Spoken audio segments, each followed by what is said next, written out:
तो hello hello भाई, स्वागत है आपका आज की नए वीडियो में। आज हम लोग पढ़ने जा रहे हैं मद्रास बस्ती में प्रारंभिक न्याय प्रशासन की व्याख्या। बहुत ज्यादा इंपॉर्टेंट टॉपिक हम लोग के हिस्ट्री ऑफ कोर्ट्स के एक इंपॉर्टेंट टॉपिक में से कि जो मद्रास बस्ती है उसमें प्रारंभिक जो न्याय था उसके प्रशासन की हमें व्याख्या करनी है।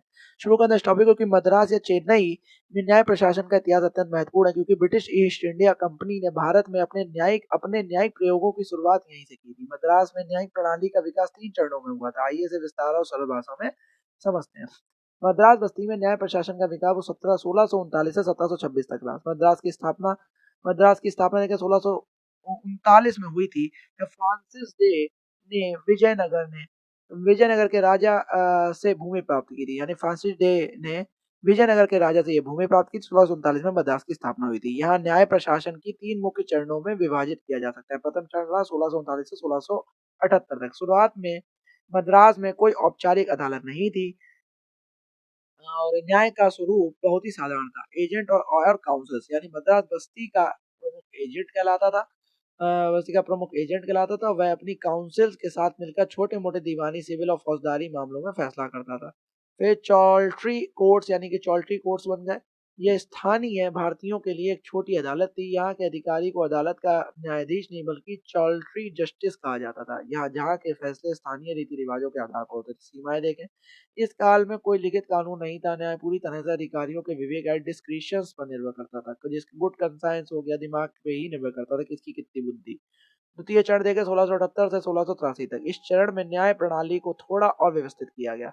Court of governor and council 1678 में मद्रास के गवर्नर स्ट्रेंशम मास्टर ने न्याय प्रणाली में सुधार किया। गवर्नर और काउंसिल सप्ताह में 2 बार बैठती थी।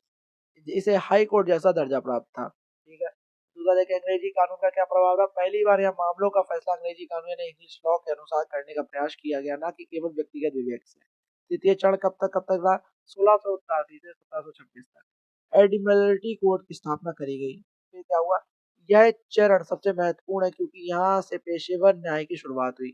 1683 का चार्टर स्मार्ट चार्ल्स द्वितीय ने क्या करा, कंपनी को एडमिरल्टी कोड स्थापित करने की शक्ति दी।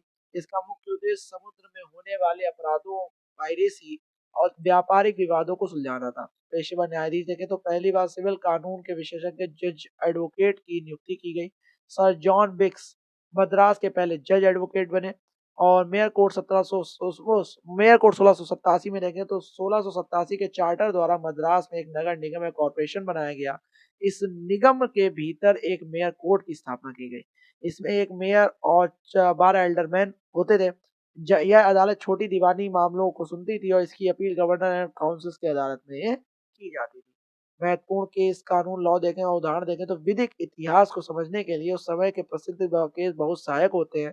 यानी कि असेंटिया डॉवेस का मामला देखें। असेंटिया डॉवेस का मामला 1659 का 1669 का, क्योंकि एसेंटिया जो डॉवेस केस था वो 1669 का था। यह मद्रास के इतिहास का पहला महत्वपूर्ण मर्डर ट्रायल था। ये एक अंग्रेज महिला असेंटिया डॉवेस पर अपनी दासी की हत्या का आरोप था। कानूनी पेच ये था कि उस समय मद्रास के अधिकारियों के पास मृत्युदंड देने का स्पष्ट अधिकार नहीं था। परिणाम यह निकला कि जूरी ने उसे दोषी नहीं पाया। इस केस ने स्पष्ट कर दिया कि कंपनी को भारत में न्याय करने के लिए और अधिक स्पष्ट विधायी शक्ति यानी लेजिस्लेटिव पावर्स की क्या थी, आवश्यकता थी। जूरी ने उसे दोषी नहीं पाया और उस समय उसको कुछ पता ही नहीं था, मृत्युदंड देने का स्पष्ट अधिकार ही प्राप्त नहीं था।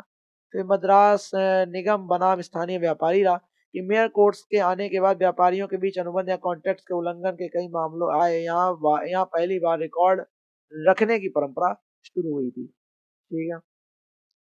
न्याय न्याय प्रशासन की मुख्य विशेषताएं। प्रक्रिया या विशेषता विवरण है। प्रक्रिया देखें तो जूरी प्रणाली का प्रयोग शुरू किया, विशेषकर गंभीर अपराधों में। भेदभाव देखें तो अंग्रेजों के लिए अलग कानून और भारतीयों के लिए चौल्ट्री कोर्ट जैसे अलग प्रावधान थे। अपीलीय अधिकार देखें तो मेयर कोर्ट्स के फैसले के खिलाफ गवर्नर्स की काउंसिल्स में अपील की जा सकती थी। कानून के शोध देखें तो अंग्रेजी कॉमन लॉ कंपनी के उप नियम यानी बाय लॉज। 1726 का चार्टर देखें, यानी एक बड़ा मोड़ कैसे रहा। 1726 में एक नया चार्टर आया जिसने मद्रास, बॉम्बे और कलकत्ता तीनों प्रेसिडेंसी में एक समान न्याय प्रणाली लागू कर दी। इसमें मेयर कोर्ट्स और को रॉयल कोर्ट्स या किंग कोर्ट्स बना दिया गया। अब यहाँ से अपील सीधे इंग्लैंड की प्रीवी काउंसिल्स में की जा सकती थी। निष्कर्ष आखिरी में ये निकला कि मद्रास में प्रारंभिक न्याय प्रशासन दोष रहित नहीं था, इसमें कई कमियां थी। न्यायाधीश अक्सर कानून के जानकार नहीं होते थे, वे कंपनी के व्यापारी ही होते थे। कार्यपालिका एग्जीक्यूटिव और न्यायपालिका जुडिशरी के बीच कोई स्पष्ट अंतर नहीं था, गवर्नर ही न्यायाधीश भी था। भारतीयों को अक्सर न्याय के लिए अपनी परंपराओं और अंग्रेजी कानून के बीच संघर्ष क्या करना पड़ता था, वो काफी ज्यादा स्ट्रगल करना पड़ता था। फिर और यहाँ पे देखें कि लेकिन यही वह नींव थी जिसने आगे चलकर सदर दीवानी अदालत को अंततः 1861 के हाई कोर्ट एक्ट का मार्ग प्रशस्त किया। कोर्ट एक्ट जो है 1861 का, अभी हम लोग हाई कोर्ट पढ़ के आए थे इससे पहले वाली वीडियोस में, और उसमें ये सब मार्ग प्रशस्त किया था इसी ने। ठीक है, और यहाँ पे हम लोग का ये छोटा टॉपिक समाप्त हो गया है। इसकी वीडियोस आते रहेंगे आपके स्टॉप कोर्स के लिए। तब तक ले जय हिंद, जय भारत।